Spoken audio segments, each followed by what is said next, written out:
আমরা যারা প্রবাসে আছি তাদের উদ্দেশ্যে এই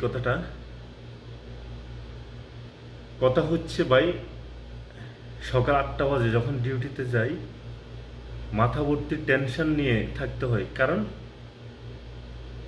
12টা ঘন্টা ডিউটি সর্বপ্রথম স্টার্ট হয় 8টার সময়। এরপর মোদির চিন্তা, কাজের চিন্তা, মাথা ভর্তি টেনশন, আবার কাজের ফাঁকে বাড়িতে ফোন দেওয়া। তো সব কিছু মিলাই আল্লাহ পাক এত চিন্তা টেনশনের মধ্যে রাখছেন, সেটা আল্লাহ পাকই ভালো জানে। কারণ ফ্যামিলি তো আর জানবে না, ফ্যামিলি তো আর দেখতেছে না, ফ্যামিলি তো শুনতেছে কিভাবে আছি, কত দুঃখে আছি, কত সুখে আছি, সেটা একমাত্র আল্লাহ পাকই জানেন।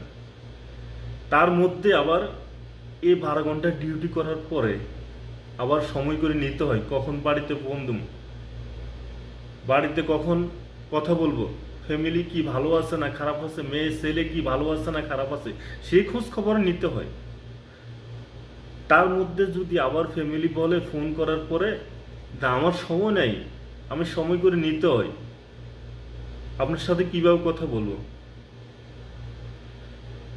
তাহলে 12টা ঘন্টা ডিউটি করার পর আমরা একজন প্রবাসী ভাই কিভাবে সময় করে নিই? এটা তো পরের ডিউটি, আমি তো পরের গোলাম, আমি তো পরের গোলামি করি। পরের গোলামি করার পরও, এতগুলো কষ্ট করার পরও, এত টাইম দেওয়ার পরও, এত সময় ব্যয় করার পর আবার তোমার জন্য কিভাবে সময়টা বাইর করি, সেটা তো বুঝতে হবে। এখন তুমি যদি বলো যে আমার কাছে সময় নেই, আমি কথা বলতে পারবো না, তো কথা যদি নাই বলতে পারো, তাহলে আমি প্রবাসী কার কাছে দুঃখের কথা বলবো, কার কাছে নিঃশ্বাস পালাবো? সেটা তো একবার ভাবতে হবে, সেটা তো একবার চিন্তা করতে হবে। এই লোকটা 12টা ঘন্টা ডিউটি যখন করে,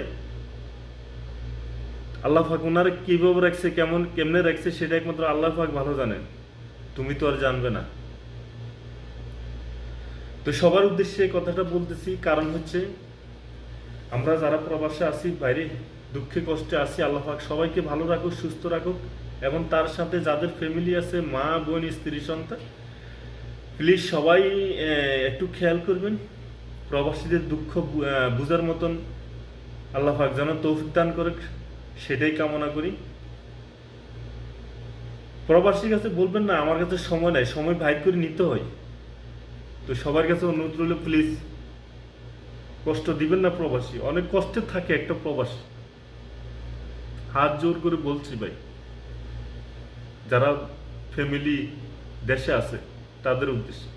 তো ঠিক আছে, সবাই এই পর্যন্ত ভালো থাকবেন। আল্লাহ হাফেজ। সবাই আমার চ্যানেলটি সাবস্ক্রাইব করবেন।